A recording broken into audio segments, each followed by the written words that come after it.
پھر اگر میں نہ بھی پڑے تو خیر خوار ہی سہی، اور اللہ تمہارے کاموں کو دیکھ رہا ہے۔ بھلا تم میں کوئی یہ چاہتا ہے کہ اس کا کھجوروں اور انگوروں کا باغ ہو جس میں نہریں بہ رہی ہوں، اور اس میں اس کے لیے ہر قسم کے میوے موجود ہوں، اور اسے بڑھاپا آ پکڑے، اور اس کے ننھے ننھے بچے بھی ہوں، تو ناگہاں اس باغ پر آگ کا بھرا ہوا بگولا چلے، پس وہ جل جائے۔ اس طرح اللہ تم سے اپنی آیتیں کھول کھول کر بیان فرماتا ہے تاکہ تم سوچو اور سمجھو۔ مومنو، جو پاکیزہ اور عمدہ مال تم کماتے ہو اور جو چیزیں ہم تمہارے لیے زمین سے نکالتے ہیں ان میں سے اللہ کی راہ میں بھی خرچ کرو، اور بری اور ناپاک چیزیں دینے کا قصد نہ کرنا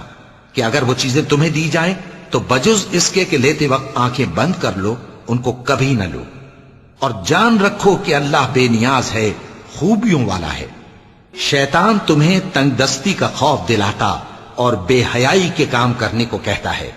اور اللہ تم سے اپنی بخشش اور رحمت کا وعدہ کرتا ہے، اور اللہ کشائش والا ہے، سب کچھ جاننے والا ہے۔ وہ جس کو چاہتا ہے دانائی بخشتا ہے، اور جس کو دانائی ملی بے شک اس کو بڑی نعمت ملی۔ اور نصیحت تو وہی لوگ قبول کرتے ہیں جو عقل مند ہیں، اور تم اللہ کی راہ میں جس طرح کا خرچ کرو یا کوئی نذر مانو، اللہ اس کو جانتا ہے، اور ظالموں کا کوئی مددگار نہ ہوگا۔ اگر تم خیرات ظاہر کر کے دو تو وہ بھی خوب ہے، اور اگر پوشیدہ دو اور دو بھی ضرورت مندوں کو تو یہ تمہارے لیے بہتر ہے، اور اس طرح کا دینا تمہارے گناہوں کو بھی دور کرے گا، اور اللہ کو تمہارے سب کاموں کی خبر ہے۔ اے نبی صلی اللہ علیہ وآلہ وسلم، تم ان لوگوں کی ہدایت کے ذمہ دار نہیں ہو، بلکہ اللہ ہی جس کو چاہتا ہے ہدایت بخشتا ہے۔ اور مومنو، تم جو مال خرچ کرو گے تو اس کا فائدہ تمہیں کو ہے، اور تم تو جو خرچ کرو گے اللہ کی خوشنودی کے لیے کرو گے، اور جو مال تم خرچ کرو گے وہ تمہیں پورا پورا دے دیا جائے گا، اور تمہارا کچھ نقصان نہیں کیا جائے گا۔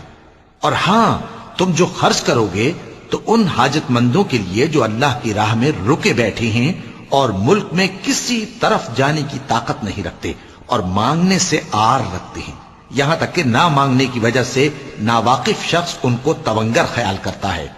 اور تم قیافے سے ان کو صاف پہچان لو کہ حاجت مند ہیں، اور شرم کے سبب لوگوں سے منہ پھوڑ کر اور لپٹ کر نہیں مانگ سکتے۔ اور تم جو مال خرچ کرو گے کچھ شک نہیں کہ اللہ اس کو جانتا ہے۔ جو لوگ اپنا مال رات اور دن اور پوشیدہ اور ظاہر اللہ کی راہ میں خرچ کرتے رہتے ہیں، ان کا صلہ ان کے پروردگار کے پاس ہے، اور ان کو قیامت کے دن نہ کسی طرح کا خوف ہوگا اور نہ غم۔ جو لوگ سود کھاتے ہیں وہ قبروں سے اس طرح حواس باختہ اٹھیں گے جیسے کسی کو جن نے لپٹ کر دیوانہ بنا دیا ہو، یہ اس لیے کہ وہ کہتے ہیں کہ سودا بیچنا بھی تو نفع کے لحاظ سے ویسا ہی ہے جیسے سود لینا، حالانکہ سودے کو اللہ نے حلال کیا ہے